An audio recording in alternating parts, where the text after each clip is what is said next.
وأشهد أن محمدا عبده ورسوله يا أيها الذين آمنوا اتقوا الله حق تقاته ولا تموتن إلا وأنتم مسلمون يا أيها الناس اتقوا ربكم الذي خلقكم من نفس واحدة وخلق منها زوجها وبث منهما رجالا كثيرا ونساء واتقوا الله الذي تساءلون به والأرحام إن الله كان عليكم رقيبا يا أيها الذين آمنوا اتقوا الله وقولوا قولا سديدا يصلح لكم أعمالكم ويغفر لكم ذنوبكم ومن يطع الله ورسوله فقد فاز فوزا عظيما أما بعد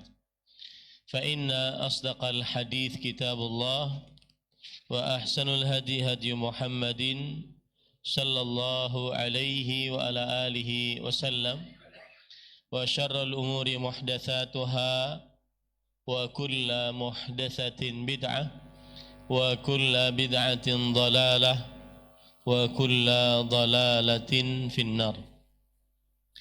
Alhamdulillah, kita bersyukur pada Allah Subhanahu wa taala pada hari ini, hari Rabu malam Kamis 22 Syawal 1445 Hijriah, bertepatan dengan 1 Mei 2024. Kita dimudahkan oleh Allah Subhanahu wa taala untuk kembali duduk bersama di Masjid Imam Syafi'i, Banjarmasin, Kalimantan Selatan, dalam sebuah kajian rutin membaca kitab Usulul Iman fi Dhaw'il Kitabi was Sunnah, landasan iman berdasarkan naungan Al-Quran dan Sunnah.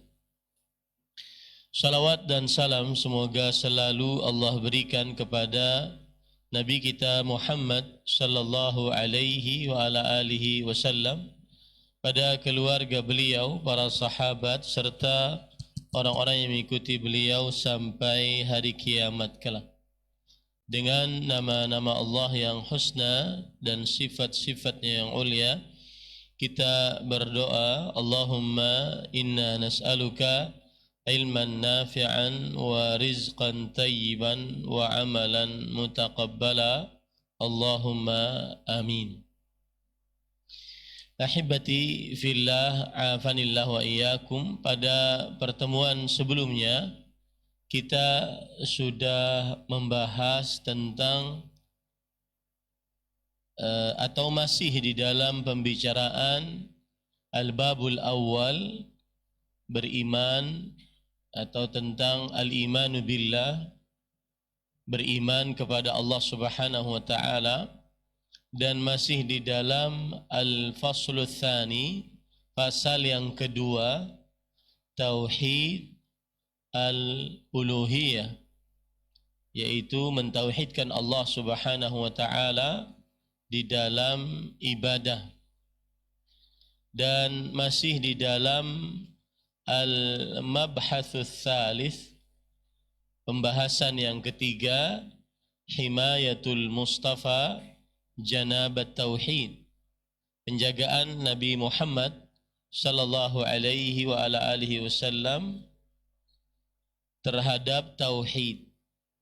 Dan masih di dalam sub pembahasan yang ketiga ini, yaitu sub pembahasan yang keenam, yaitu at-tawassul. Ini mic-nya kayaknya kurang ya. At-tawassul. Taib.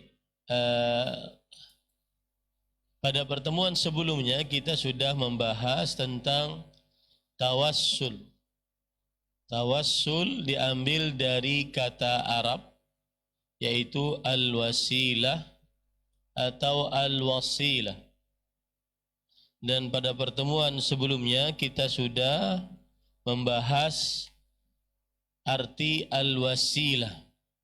Siapa yang masih ingat tentang arti al-wasilah? Yang paling yang paling menetap di dalam ingatan apa arti tawassul pada pertemuan yang sebelumnya? Mencari jalan untuk mendapatkan ridha Allah, masuk surga atau jauh dari api neraka. Itu arti dari tawassul, mencari jalan agar dapat ridha Allah dan masuk surga. Kemudian bukan termasuk arti tawassul adalah apa? Mencari perantara. Bukan termasuk arti tawassul adalah mencari perantara. Kalau seandainya ada seorang, kemudian ada Allah, lalu dia mencari perantara untuk sampai kepada Allah, maka ini berarti kurang memahami tentang tawassul. Karena arti tawassul adalah mencari jalan. Sebagaimana dijelaskan oleh imam ahli tafsir, di antaranya Abdullah bin Abbas, Imam Qatadah bin Da'amah Sadusi, bahwa tawassul artinya adalah al-qurbah. Al-qurbah, mencari jalan untuk mendekatkan diri kepada Allah Subhanahu wa ta'ala. Nah, kemudian para ikhwan yang dirahmati oleh Allah, sekarang kita masuk kepada poin C di dalam sub bahasan yang keenam, yaitu tentang tawassul. Nabi Muhammad sallallahu alaihi wa ala alihi wasallam, beliau menjaga tauhid dengan cara mengajarkan tawassul yang benar dan menjauhi tawassul yang penuh dengan kesyirikan. Kita baca apa yang disebutkan oleh penulis. Jim, aqsamut tawassul. Yang qasimut tawassulu ila qismain. Tawassulun masyru'un wa tawassulun mamnu'un. Nah. C. Pembagian tawassul. Tawassul terbagi dua, tawassul yang disyariatkan atau dibolehkan dan tawassul yang dilarang. Tawassul yang disyariatkan maksudnya adalah disyariatkan dalam agama Islam. Jadi di dalam agama Islam ada tawassul, bukan berarti tidak ada tawassul. Dan termasuk fitnah terhadap dakwah salaf yang mengusung dakwah sunnah, memahami Al-Quran dan hadis ala fahmi salafil ummah, adalah menuduh bahwa orang-orang yang mengikuti dakwah salaf tidak bertawassul atau mengingkari tawassul. Maka dengan sadar dan gamblang kita menyatakan yang mengingkari tawassul berarti dia mengingkari Al-Quran dan hadis. Yang mengingkari tawassul berarti dia mengingkari Al-Quran dan hadis. Karena di dalam Al-Quran kita dapati tawassul yang artinya adalah wasilah. Surah Al-Maidah ayat 35, ya ayyuhalladzina amanu taqullaha wabtaghu ilaihil wasilah. Wahai orang yang beriman, bertakwalah kepada Allah dan carilah al-wasilah kepadanya. carilah al-wasilah, yaitu carilah, berbuatlah tawassul agar sampai kepada Allah, agar dapat ridha Allah dan masuk ke dalam surganya Allah Subhanahu wa taala. Jadi sekali lagi, tawassul ada yang disyariatkan dan ada yang terlarang. Kemudian, awalan, at-tawassulul masyru'u huwa at-tawassulu ila Allah bil wasilati as-sahihati al-masyru'ah. Wat-tariqu as-sahih li ma'rifati dzalika huwa ar-ruju' ila al-kitab was-sunnati wa ma'rifati ma warada fihima anha. فما دل الكتاب والسنة على أنه وسيلة مشروعة فهو من التوسل المشروع وما سوى ذلك فإنه توسل ممنوع. Nah. 1. Tawassul yang disyariatkan ialah tawassul kepada Allah dengan jalan wasilah yang sah dan disyariatkan. Jalan yang benar untuk mengenal demikian adalah dengan merujuk Al-Quran dan As-Sunnah, serta dengan mengenal segala yang disebutkan di dalam keduanya tentang tawassul. Maka setiap wasilah atau jalan yang dinyatakan Al-Quran dan As-Sunnah sebagai wasilah yang disyariatkan, berarti ia termasuk tawassul yang disyariatkan pula. Sedangkan yang selain itu dianggap sebagai tawassul yang dilarang. Ya, pengertian tawassul yang disyariatkan, tawassul kepada Allah dengan mendekatkan diri yang benar dan disyariatkan. Dan untuk mengetahui cara mendekatkan diri kepada Allah dengan cara yang benar dan disyariatkan adalah melalui Al-Quran dan Sunnah.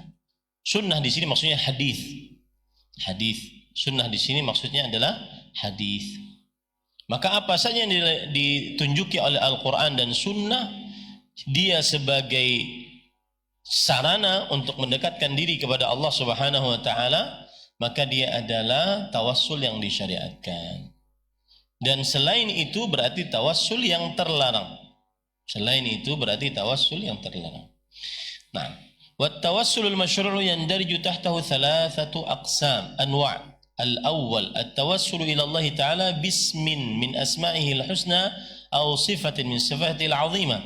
كأن يقول المسلم في دعائه اللهم إني أسألك بأنك الرحمن الرحيم أن تعافيني، أو يقول أسألك برحمتك التي وسعت كل شيء أن تغفر لي وترحمني ونحو ذلك. ودليل مشروعية هذا التوسل قوله تعالى ولله الأسماء الحسنى فادعوه بها. Nah, tawassul yang disyariatkan tersebut dapat diklasifikasikan kepada 3 kelompok. Pertama, bertawassul kepada Allah dengan jalan menyebut Al-Asma'ul Husna atau nama-namanya yang maha baik. Al-Asma'ul Husna, al-asma jamak dari isim. Al-asma jamak dari isim. Dan disifati oleh Allah dengan Al-Husna. Al-Husna artinya balagatil ghayata fil husn. Dalam bahasa Indonesia artinya nama-nama itu sampai kepada puncak kebagusan. Itu arti al-husna. Balagatil ghayah fil husn. Nama-nama Allah yang tadi disifati oleh Allah dengan al-husna, maka artinya adalah nama-nama itu sampai kepada puncak kebagusan. La naqsa fiha, tidak ada kekurangan di dalamnya. Wala aiba fiha, tidak ada kerusakan di dalamnya. Tidak ada aib di dalam nama-nama Allah Subhanahu wa taala. Itu arti al-asma al-husna. Dan Allah sendiri yang menamai dengan al-husna ini. Maka kita berpegang teguh dengan itu. Tidak kita ganti dengan lafaz yang lain. Misalkan al-asma al-azimah, al-asma al-uzma. Nah, al-asma al-husna. Karena Allah sendiri yang menamainya dengannya. Nah, atau sifat-sifat yang agung. Nah, atau dengan jalan menyebut sifatnya yang maha agung.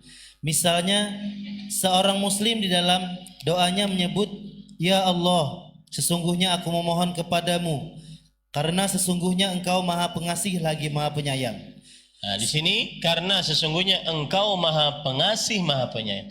Ar-Rahman, Ar-Rahim adalah nama Allah yang husna. Ketika kita berdoa, kita bertawasul. Caranya dengan menyebut nama Allah. Yaitu seperti Ar-Rahman, Ar-Rahim. Allahumma inni as'aluka bi annaka Ar-Rahmanur Rahim an tu'afini. Ya Allah, aku mohon kepada Engkau bahwa sesungguhnya Engkau adalah yang Maha Pengasih, yang Maha Penyayang. An tu'afini. Hendaknya Engkau memberikan afiat kepadaku. Nah, di sini saya ingin menyinggung. Kita ini di dunia banyak keperluan.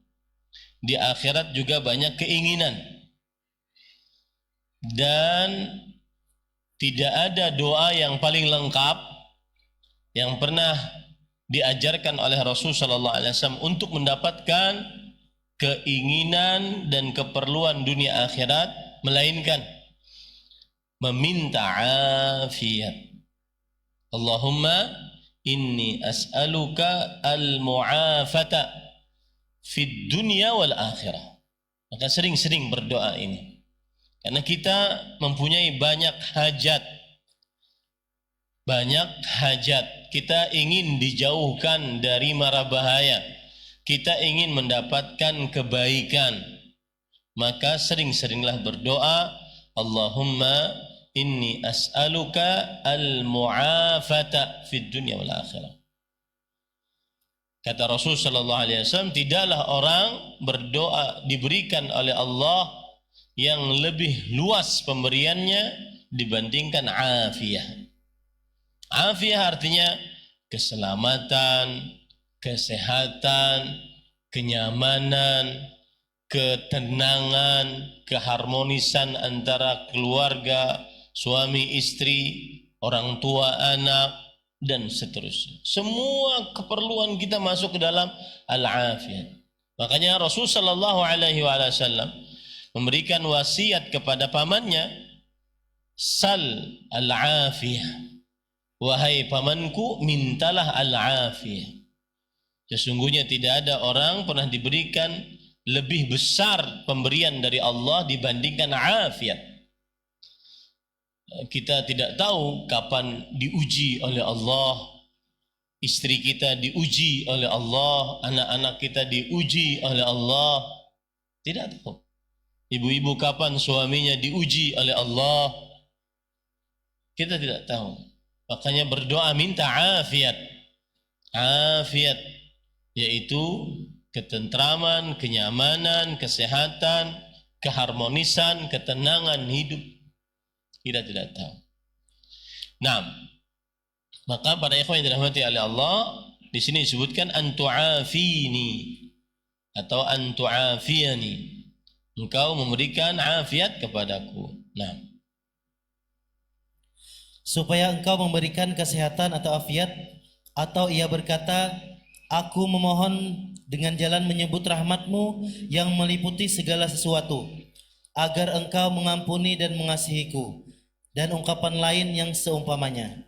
Dalil disyariatkannya tawasul ini adalah firman Allah Subhanahu wa taala yang artinya hanya milik Allah Asmaul Husna, maka memohonlah kepadanya dengan menyebut Asmaul Husna itu. Quran surah Al-A'raf ayat 180.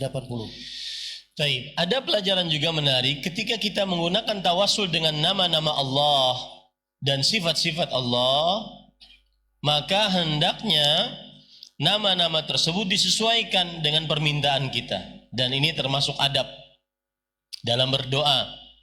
Seperti misalkan kita minta rahmat, maka kita menyebut Ya Rahman, Ya Rahim, irhamni.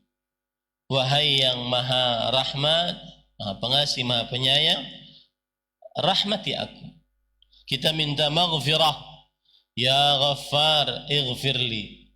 Seperti istighfarnya Rasul sallallahu alaihi wasallam, Rabbighfirli wa tub alayya innaka antat tawwabur rahim. Ya. Rabbighfirli wa tub alayya innaka antat tawwabur rahim. Ada semacam kesinambungan antara tawassulnya Rasul SAW dengan nama-nama Allah yang husna dengan permintaannya. Rabbighfirli, wahai Rabbku, berikanlah aku maghfirah. Wa tub alayya, dan berikanlah aku taubat. Maksudnya diampuni dosa-dosaku, dihapus kesalahan-kesalahanku, ditutupi aib dari dosaku. Innaka antat tawwabur rahim. Sesungguhnya engkau zat yang selalu menerima taubat. Selama matahari masih terbit dari barat, belum terbit dari timur, belum terbit dari barat, maka pintu taubat masih terbuka. Selama nafas belum di tenggorokan karena mau meninggal, pintu taubat masih dibuka oleh Allah Subhanahu wa taala. Bahkan Allah Subhanahu wa taala membuka pintu taubat 24 jam. Innallaha yabsutu yadahu bil-lail liyatuba musii'un nahar wa yabsutu yadahu bin-nahar liyatuba musii'ul lail. Allah Subhanahu wa taala membentangkan tangannya untuk di malam hari agar orang-orang yang bermaksiat di siang hari bertaubat. Dan Allah Subhanahu wa taala membentangkan tangannya di siang hari agar memberikan taubat kepada orang-orang yang bermaksiat di malam hari. Maka intinya yang ingin saya sampaikan adalah kalau bertawassul dengan nama-nama Allah yang husna, maka diusahakan samakan dengan kesinambungan yang kita minta. Ya Razzaq urzuqni, ya Qawiyyu ya Razzaq urzuqni. Wahai yang maha kuat, wahai yang maha luas rezekinya tanpa batas, berikanlah aku rezeki. Ya Rahman ya Rahim anjil mustad'afina minal mu'minina fi Gazzah. Wahai yang maha pengasih, yang maha penyayang, ya Latif, yang maha lembut, yang maha santun, selamatkanlah orang-orang beriman yang lemah di Gaza. Jadi ada kesinambungan. Nah, sebagaimana contoh yang disebutkan tadi oleh penulis, as'aluka birahmatika allati wasi'at kulla syai' an taghfira li wa tarhamani. Nah, yang kedua ini as'aluka birahmatika. Ini bukan nama, tapi sifat. Ya, ini bukan nama. Jadi kalau saya terjemahkan dalam bahasa Indonesia, aku memohon kepada Engkau ya Allah dengan rahmatmu. Rahmat itu bukan nama, tapi dia sifat. Sifat Allah. Nama Allah Ar-Rahman Ar-Rahim. Dari nama tersebut diambil sifat. Sifatnya adalah Ar-Rahmah. Makanya kita boleh berdoa dengan itu. As'aluka birahmatika allati wasi'at kulla syai'. Aku memohon kepada Engkau dengan rahmatmu yang meliputi segala sesuatu. Apa permohonannya? Antaghfirali wa tarhamani. Engkau memberikan maghfirah untukku dan wa tarhamani, dan engkau memberikan rahmat kepadaku. Lihat di situ ada kesinambungan. Ya. Jadi boleh bertawassul dengan tawassul yang disyariatkan. Salah satunya adalah bertawassul dengan nama-nama Allah yang husna dan bertawassul dengan sifat-sifat Allah yang ulia, yang maha sempurna, maha tinggi. Contoh doa Rasulullah sallallahu alaihi wasallam bertawassul dengan nama-nama Allah yang husna.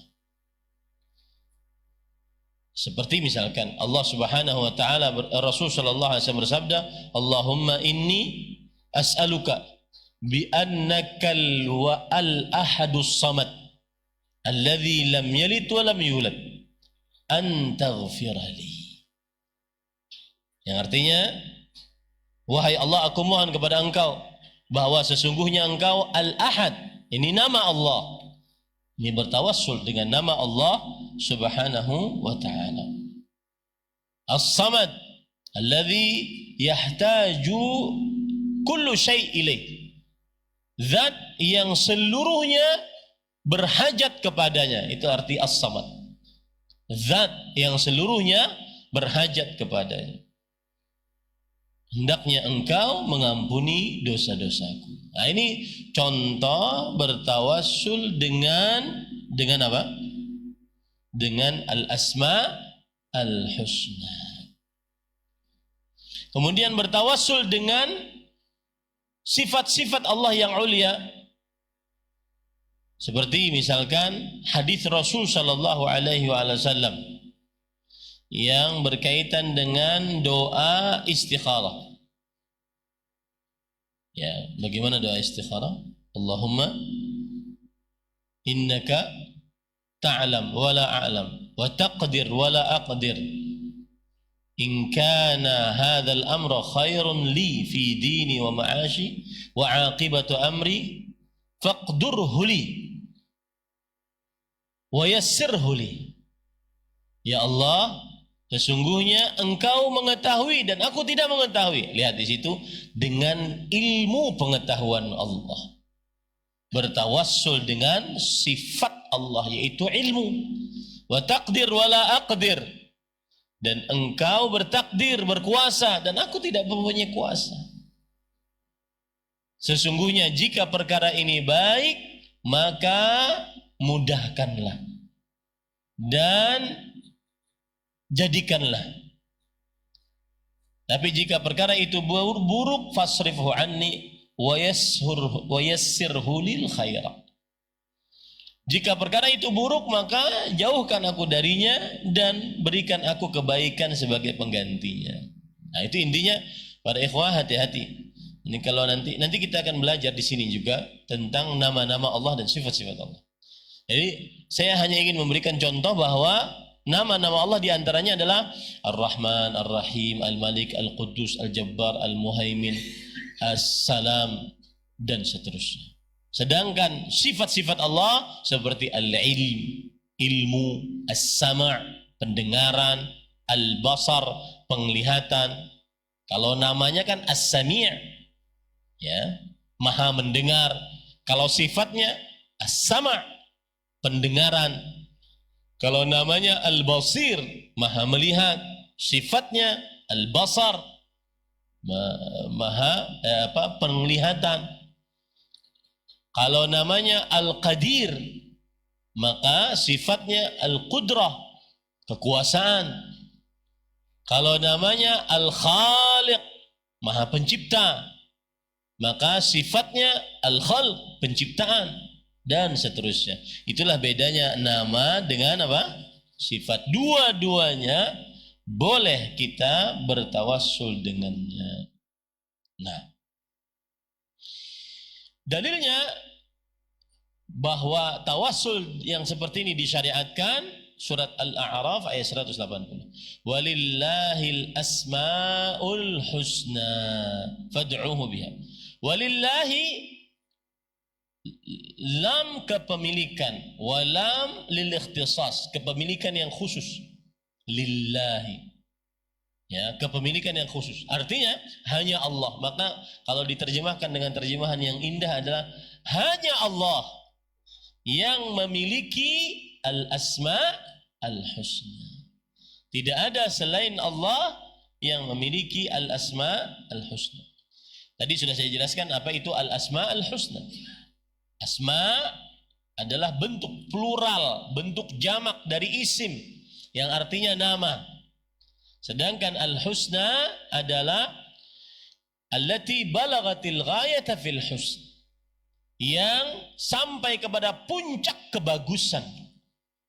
Nama-nama Allah tidak ada kerendahan, keaiban, kerusakan, kekurangan.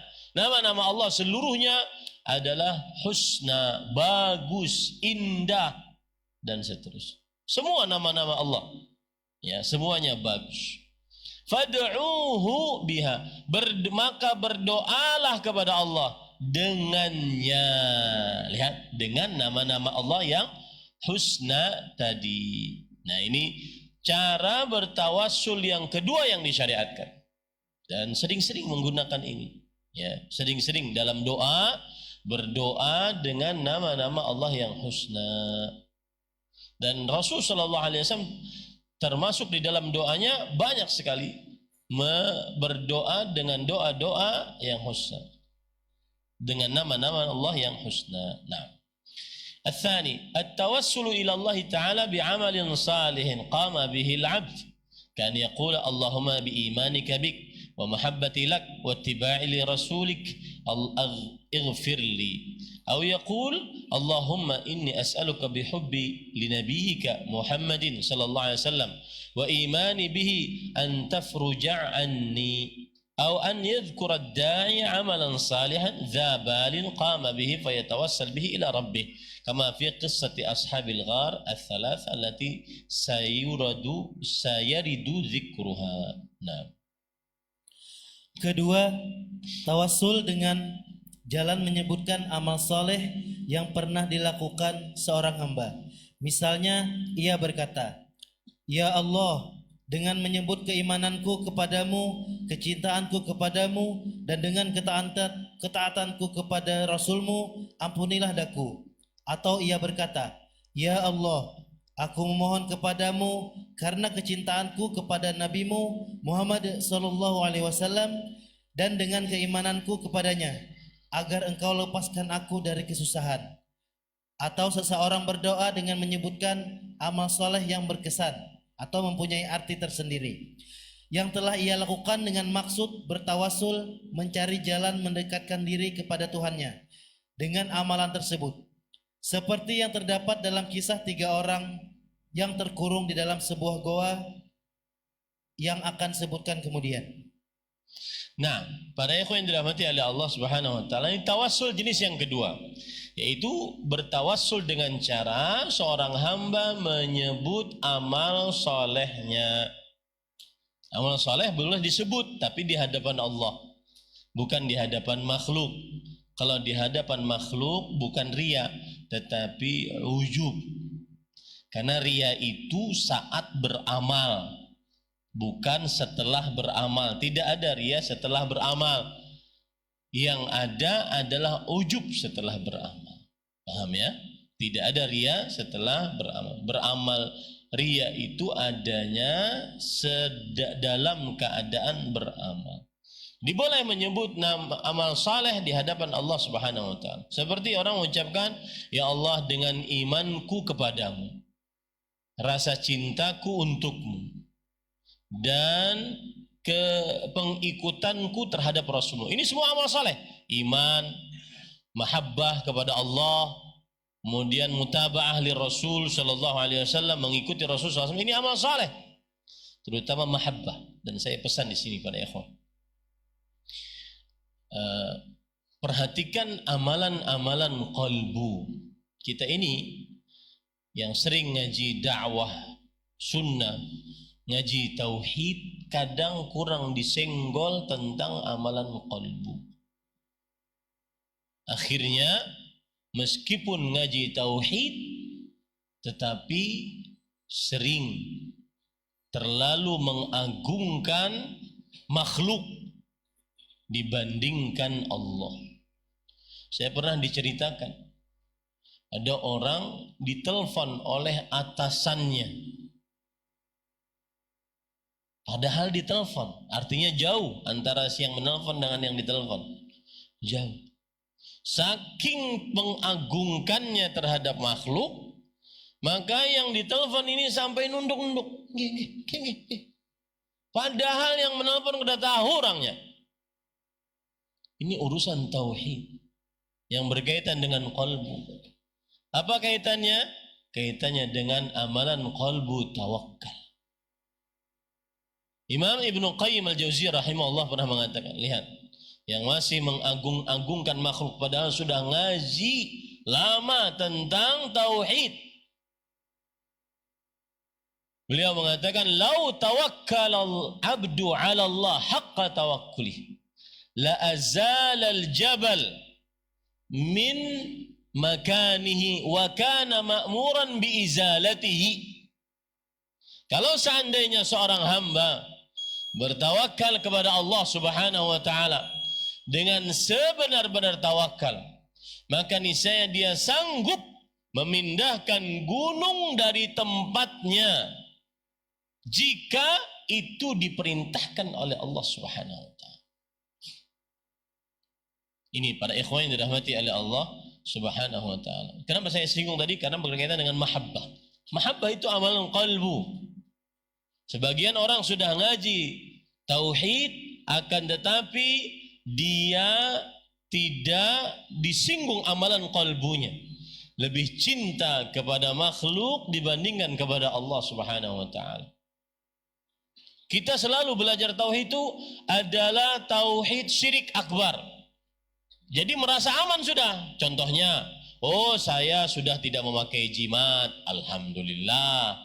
Saya sudah tidak sujud kepada kuburan, alhamdulillah. Saya sudah tidak berdoa kepada orang yang sudah mati, alhamdulillah.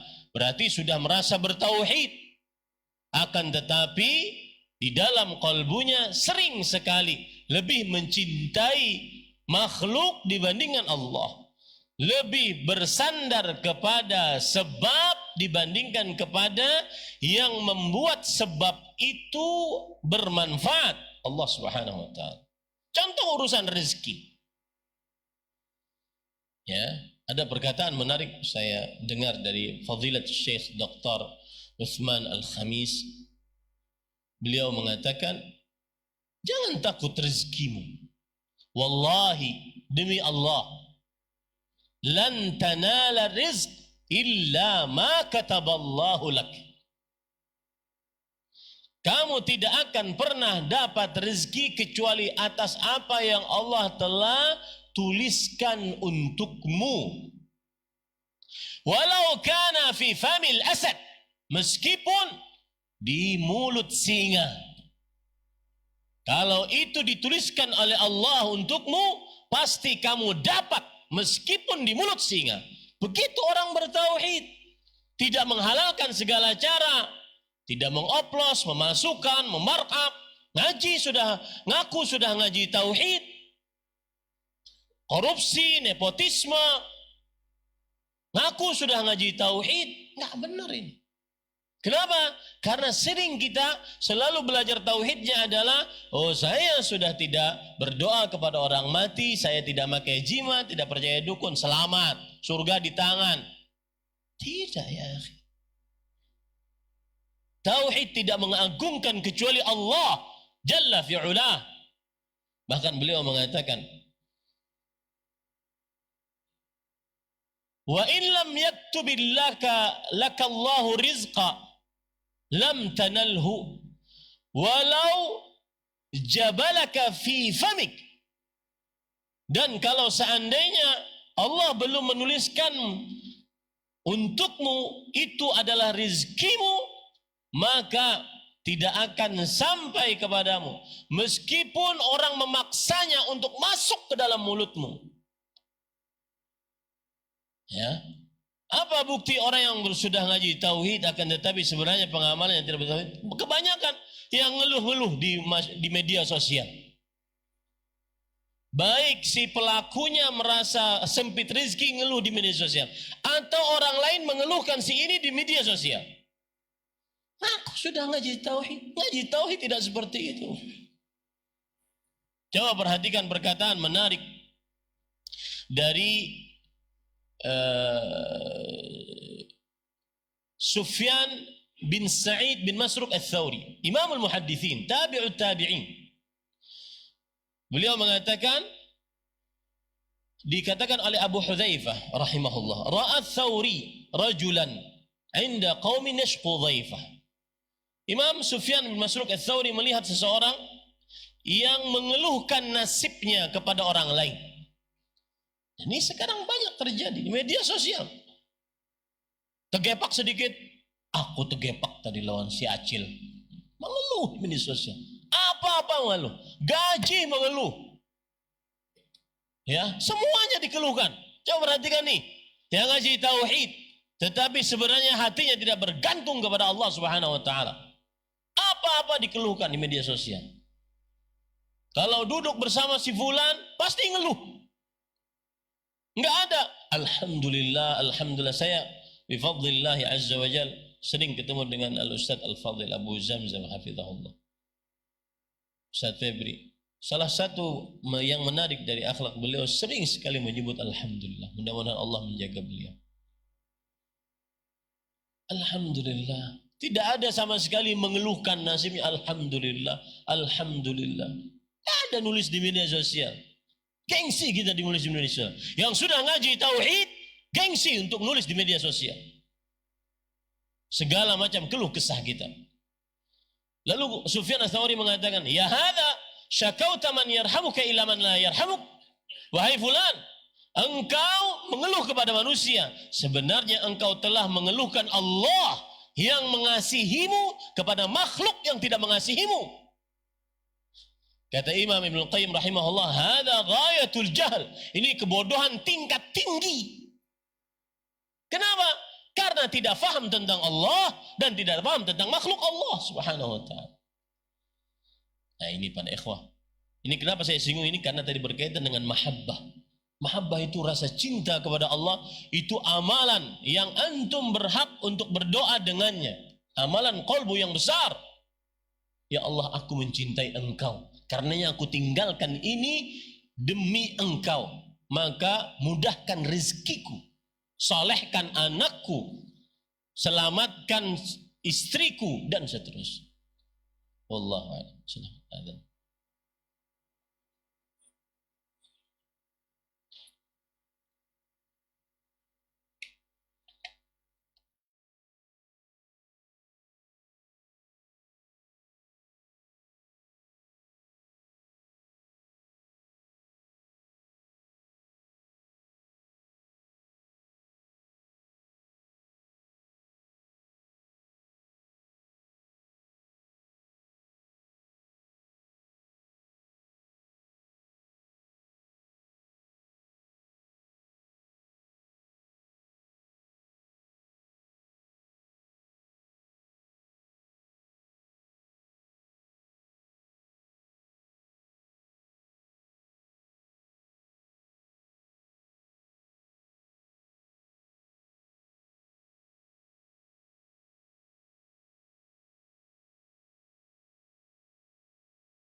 saya ingin mengingatkan kembali tentang mahabbah tadi.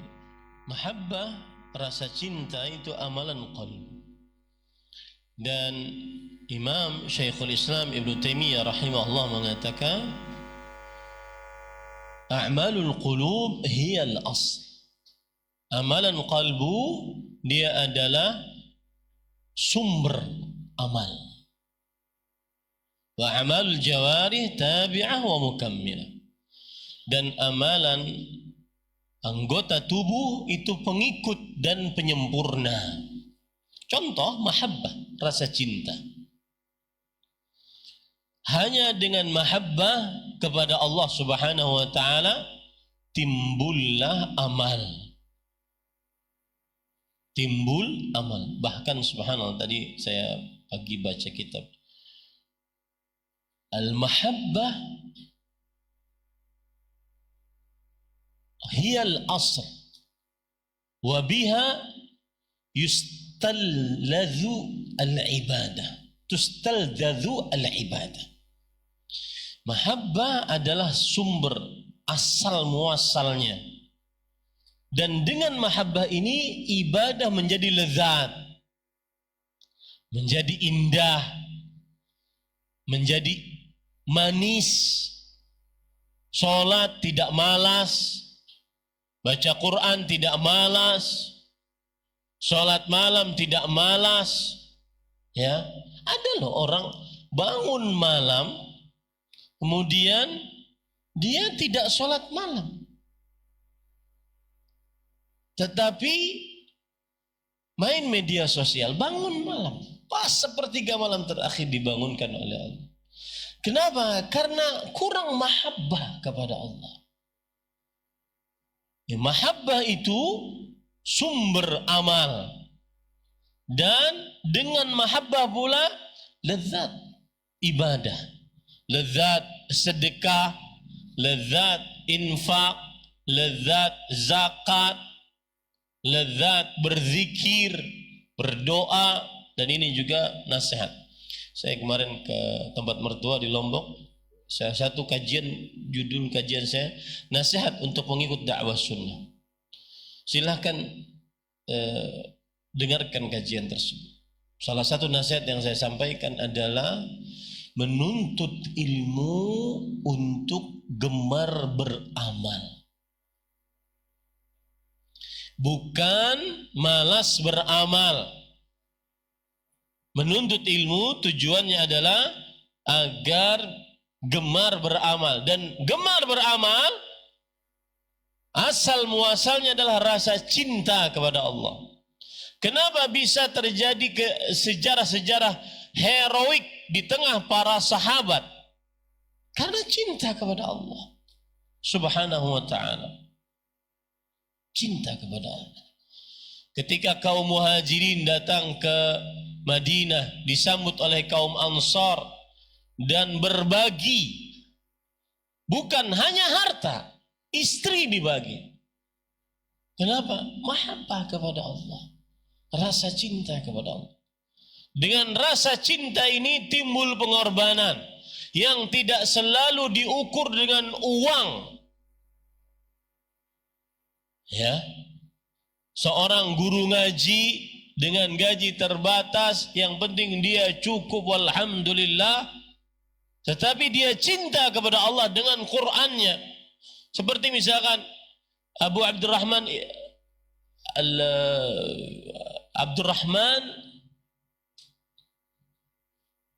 Ibnu Laila, kalau tidak salah, Abdurrahman bin Laila. Beliau dari zaman Utsman bin Affan ngajar Quran sampai kepada zaman Yusuf bin Hajjaj bin Yusuf Al-Thaqafi. 40 tahun cuma duduk ngajar orang Quran. 40 tahun cuma duduk ngajar orang Quran. Ketika ditanya, "Ma qa'adaka ala hadha?" Apa yang menyebabkan engkau lama duduk seperti ini? Apa rahasianya? Hadzal hadis. Khairukum man ta'allama al-Qur'an wa 'allama. Sebaik-baik kalian yang belajar Al-Qur'an dan mengajarkannya. Kenapa bisa timbul seperti itu? Lama istiqamah. Karena mahabbah kepada Allah Subhanahu wa ta'ala. Tidak hitungan-hitungan dunia. Kita hitungan dunia rugi para ikhwah. Capek. Hitungan kita di akhirat. Inna sil'atallahi ghaliyah. Ingatlah, perjanjian, perniagaan dengan Allah itu mahal. Karena dia ujungnya surga. Mahal dia. Perlu pengorbanan keringat, darah, harta, perasaan, waktu untuk Allah. Kapan itu bisa terjadi? Ketika mahabbah kepada Allah Subhanahu wa ta'ala. Bukankah orang-orang kaum Ansar walau kana bihim khasasah, walaupun mereka dalam keadaan sulit juga, kenapa bisa membantu kaum Muhajirin? Karena mahabbah kepada Allah. Rasa cinta itu menghasilkan perjuangan yang hebat, ketegaran, kesabaran, kekokohan di dalam iman. Itu mahabbah. Itu pentingnya seorang mempunyai amalan qalbu al-mahabbah. Ini sekali lagi saya singgung, kita kadang-kadang ngaji tauhid, ngajinya adalah hanya karena ingin terlepas dari syirik besar. Itu bagus. Tidak menyembah kepada Allah, tidak menyembah kepada selain Allah, tidak sujud kepada selain Allah, tidak berdoa kepada selain Allah. Tapi jangan lupa, kita pun harus memperbaiki hubungan kita dengan Allah SWT. Semestinya orang yang sudah lama ngaji tauhid, dia semangat beribadah, semangat menghafal Quran. Semakin hari semakin banyak hafalan Qurannya. Semangat belajar bahasa Arab. Coba antum introspeksi diri. Berapa lama kita ngaji? Dakwah sunnah ini. Kemudian dari bahasa Arab, berapa lama kita bisanya? Berapa banyak kita bisanya? Berapa lama kita sudah ngaji? Dan berapa banyak kita hafal Al-Quran? Kemudian membaca Al-Quran, menghatamkan Al-Quran. Berapa lama kita sudah ngaji? Kemudian berapa banyak kita berzikir kepada Allah Subhanahu wa ta'ala setelah di pagi hari, kemudian di sore hari. Zikir benar-benar setelah selesaikan. Ini adalah mahabbah. Maka kalau ingin bertawassul dengan Allah, sebutkan mahabbah. Ya Allah, aku mencintai Engkau, ampuni aku. Ini amalan sangat luar biasa. Nah, wa yadullu ala masyru'iyyatihi qauluhu ta'ala alladzina yaquluna rabbana innana amanna faghfir lana dhunubana wa qina 'adzabannar. Surat Ali Imran al-ayat as-sadis ashar. Wa qawluhu ta'ala rabbana amanna bima anzalta wattaba'na ar-rasula faktubna ma'as syahidin. Surat Ali Imran al-ayat tsalitsa wal khamsun. Dalil dibolehkannya tawassul seperti ini adalah firman Allah Ta'ala yang artinya, yaitu orang-orang yang berdoa, ya Tuhan kami, sesungguhnya kami telah beriman, maka ampunilah segala dosa kami dan peliharalah kami dari siksa neraka. Quran Surah Ali Imran ayat 16. Ya Tuhan kami telah beriman kepada apa yang telah Engkau turunkan dan telah kami ikuti Rasul, karena itu masukkanlah kami ke dalam golongan orang-orang yang menjadi saksi tentang keesaan Allah. Quran Surah Ali Imran ayat 53. Nah, dan inilah indahnya dakwah sunnah. Ada amalan, ada dalilnya. Tinggal kita berusaha memahaminya, kemudian mengamalkannya. Jadi tenang kalbu kita. Oh memang ini amalan, ada dalilnya. Bertawassul dengan amal saleh. Dalilnya ini Ali Imran ayat 16. Innana amanna faghfir lana. Wahai Rabb kami telah beriman. Iman amal saleh. Maka ampuni dosa kami. Berarti sebutkan amal saleh, kemudian baru minta kepada Allah. Itu termasuk daripada tawassul dengan amal saleh. Kemudian juga di sini sebutkan surat Ali Imran ayat 53, Rabbana amanna bima anzalta wattaba'na ar-rasul. Dua amalan di sini. Beriman kepada Al-Qur'an, mengikuti Rasulullah sallallahu alaihi wasallam. Faktubna ma'as syahidin. Masukkan kami termasuk orang-orang yang syahid nanti di hari kiamat. Ini termasuk amal saleh. Nah, ada faedah di sini menarik pada ikhwan yang dirahmati oleh Allah. Mengapa doa-doa di dalam Al-Quran senantiasa disebut oleh Allah Subhanahu wa Ta'ala dengan pakai Rabbana. Apa faidahnya? Ya. Sering doa-doa di dalam Al-Quran memakai Rabbana. Apa faidahnya? Maka para ikhwan yang dirahmati oleh Allah Subhanahu wa Ta'ala, sebagaimana yang sudah kita sebutkan tadi di dalam ayat-ayat Rabbana innana amanna faghfir lana dan seterusnya. Sedangkan doa-doa melalui hadis-hadis Rasul sallallahu alaihi wasallam sering memakai Allahumma. Ya. Allahumma atina fid dunya hasanah. Allahumma inni as'aluka al-afwa wal afiyah. Allahumma dan seterusnya. Banyak doa-doa dengan Allahumma. Maka jawabannya para ikhwan yang dirahmati oleh Allah Subhanahu wa Ta'ala, di dalam Al-Quran banyak memakai kata Rabbana karena beberapa sebab. Satu, Al-Quran kalamullah. Al-Quran firman Allah yang agung. Maka banyak memakai kata Rabbana. Ya, banyak memakai kata apa? Rabbana. Kemudian sedangkan hadis Rasul sallallahu alaihi wasallam berasal dari makhluk, yaitu para nabi. Allahumma. Dan seorang makhluk menghambakan diri kepada Allah. Makanya banyak memakai kata apa? Allahumma. Nah, ini rahasia, ya. Rahasia. Ini pada ikhwan yang dirahmati oleh Allah Subhanahu. Dan ini dijelaskan oleh Imam Malik rahimahumullahu taala. Nah, wa min dzalika ma tadammanathu qissatu ashabil ghar الثلاثة كما يرويها عبد الله بن عمر رضي الله عنهما قال سمعت رسول الله صلى الله عليه وسلم يقول بينما ثلاثة نفر ممن كان قبلكم يمشون إذ أصابهم مطر. Ini hadis panjang, waktu kita habis, mudah-mudahan kita bisa bahas pada pertemuan yang akan datang. Dan karena di dalam hadis ini panjang, banyak faedah yang kita bisa ambil. Hadis tentang 3 orang yang terperangkap di dalam sebuah goa. Mudah-mudahan nanti kita bahas lebih dalam. Selain permasalahan yang berkaitan dengan akidah, juga ada yang berkaitan dengan permasalahan qalbu.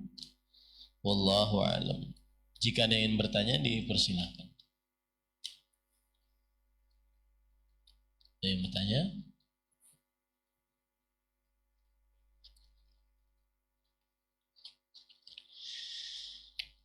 Amalan terbaik apa yang bisa kita lakukan sebagai anak untuk orang tua yang sudah meninggal? Yang mana amalan tersebut dapat menjadi amal jariyah untuk orang tua kita. Para ikhwah, lihat ya, pentingnya belajar bahasa Arab. Sampai penulisan Latin pun kita salah. Itu menunjukkan rendahnya semangat kita belajar bahasa Arab. Dan rendahnya semangat kita mempelajari agama. Ya, itu menunjukkan rendahnya semangat kita belajar bahasa Arab dan rendahnya semangat kita belajar agama. Imam Al-Qayyim mengatakan, la ya'rifu fadla al-Quran illa man 'arafa al-lisan al-Arabi. Tidak ada yang mengetahui keagungan keistimewaan Al-Quran kecuali yang memahami bahasa Arab. Ya, amal zariyah pakai Z. Padahal amalan jariyah. Apa arti jariyah? Mengalir, pahalanya mengalir. Ya. Taib. Saya akan bawakan atas pertanyaan ini jawaban dari Imam Ibnu Utsaimin rahimahullah.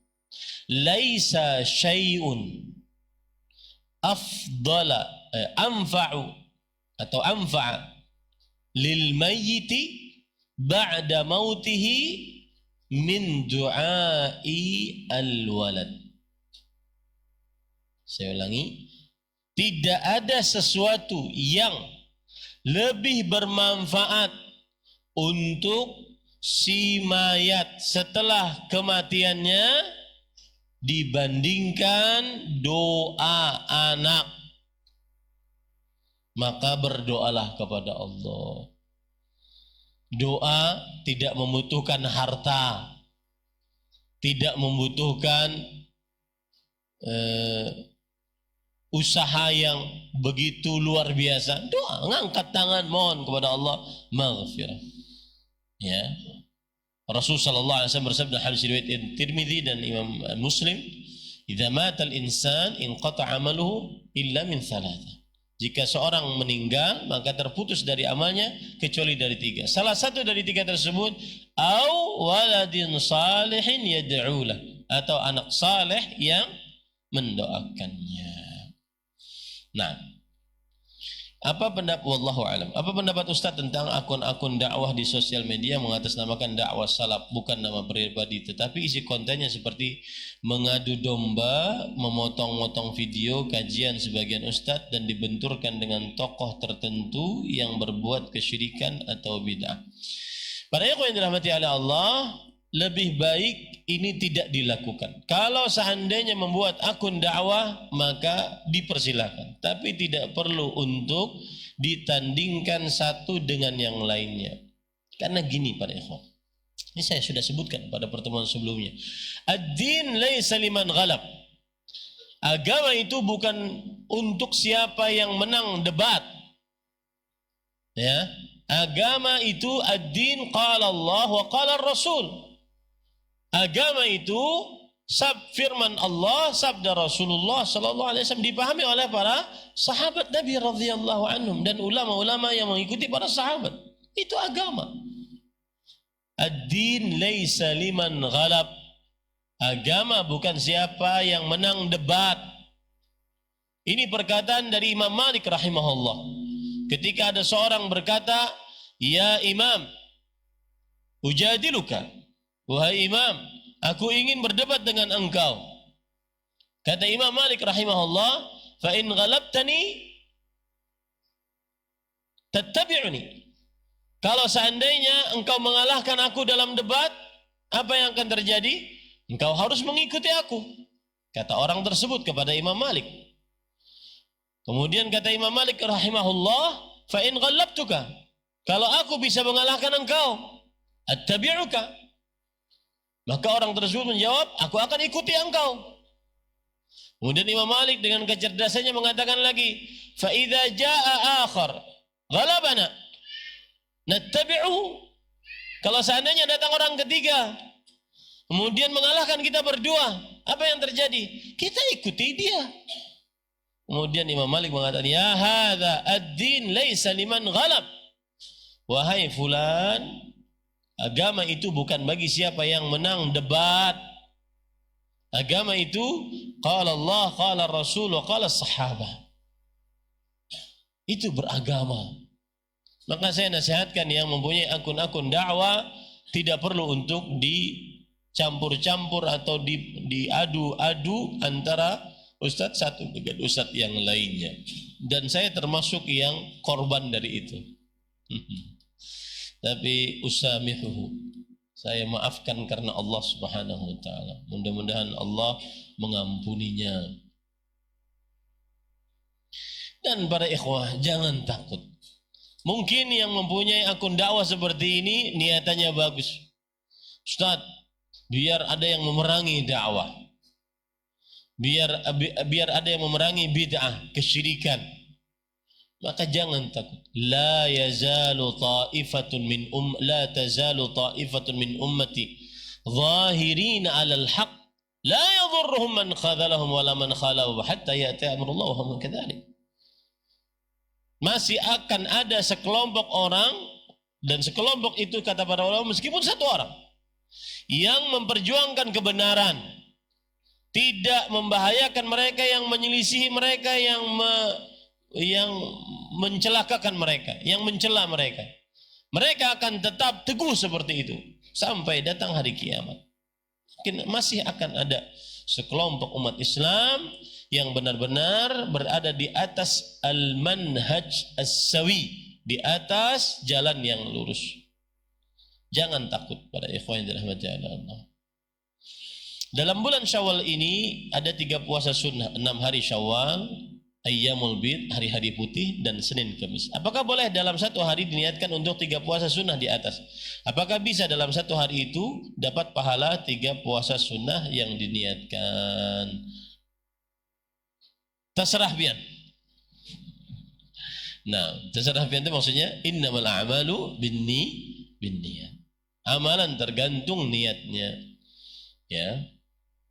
Boleh digabung antara puasa Syawal dan dia berpuasa di hari Senin dan itu tanggal 13. Jika dia niatkan untuk mendapatkan 3 pahala puasa tersebut, dapat niat. Innamal a'malu binniyat. Amalan tergantung niatnya. Yang tidak boleh adalah seorang menggabung puasa qada Ramadan dengan puasa Syawal.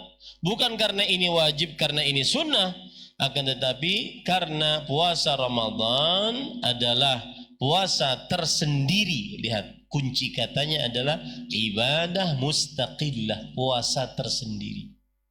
Dan puasa Syawal adalah puasa tersendiri. Itu kuncinya, boleh menggabung atau tidak.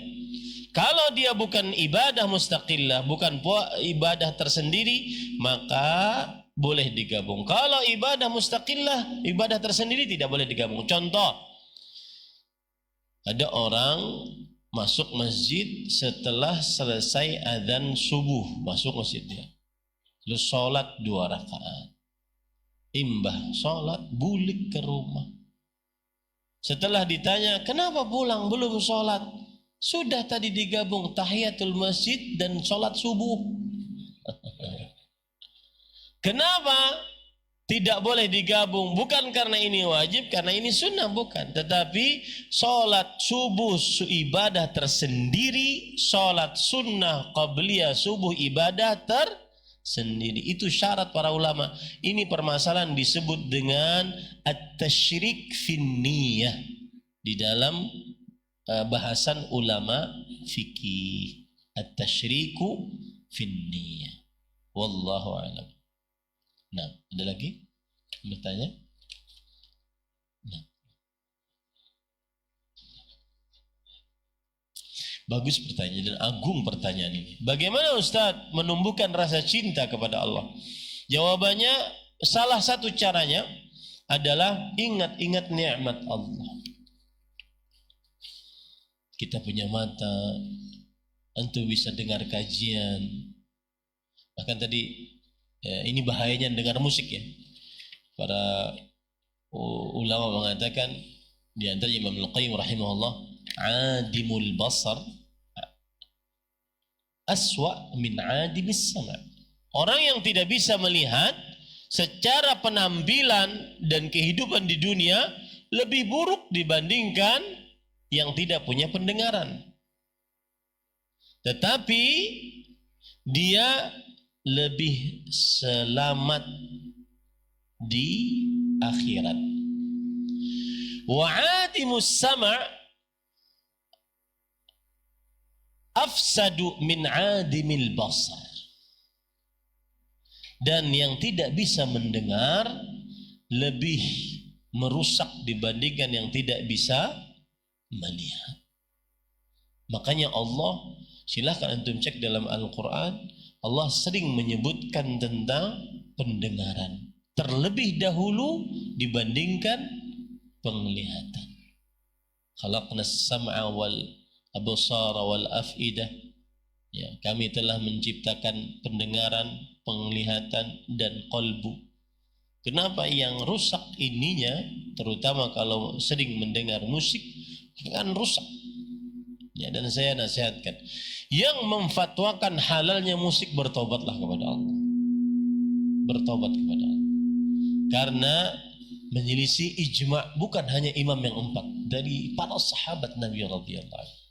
Bertobat kepada Allah SWT. Sudah banyak kerusakan yang ditimbulkan gara-gara fatwa musik ada yang halal. Dugem halal. Itu gara-gara fatwa musik tuh. Fatwa musik halal. Halalnya halal, haramnya haram. Dugem halal. Jadi yang hadir jilbab. Dugem halal. Nah, kembali ke pertanyaan antum tadi, punya telinga maka bersyukurlah. Punya mata, bersyukurlah. Syukuri semua anggota tubuh kita. Niscaya kita akan mencintai Allah. Disinilah rahasia Rasulullah SAW bersabda, tahadau tahabu. Saling kasih hadiahlah, maka kalian akan saling mencintai. Kalau ada orang ngasih kita hadiah, maka kita akan ingat orang tersebut, mendoakan orang tersebut, berkatakan kepada orang tersebut, jazakallahu khair. Ada semacam hal yang tersimpan di dalam kalbu kita. Ini anak orang baik. Buktinya dia ngasih hadiah sama saya. Bagaimana yang hadiahnya tanpa batas? Bagaimana yang hadiahnya tidak ada batasannya, baik dari sisi jumlah, waktu, tempat, dan seterusnya. Tidak ada batas. Bahkan para ikhwan, kita sedang bermaksiat dikasih nikmat oleh Allah. Apa itu? Beristighfar. Sedang bermaksiat dikasih nikmat oleh Allah, bisa beristighfar, dan itu Allah menginginkannya dari kita. Pokoknya kalau urusan sudah urusan cinta, ini agung, menimbulkan kita akan lapang dada, nyaman hidup, sehingga mencintai Allah, kemudian akhirnya tumbuh semangat untuk beribadah kepada Allah Subhanahu wa taala. Dan ini obat yang kadang kalau pagi-pagi bingung, di sini mushaf, di sini HP. Baca mushaf ngantuknya luar biasa. A'udzubillahi minasyaitonirrajim. Hurufnya 2, kepalanya pusing, mata barat. Betul? Kalau HP cagap 1 jam 2 jam karena tidak cinta kepada Allah. Makanya Utsman bin Affan radhiyallahu anhu beliau mengatakan, "Lau alimtum kalama rabbikum ma syabi'tum minhu."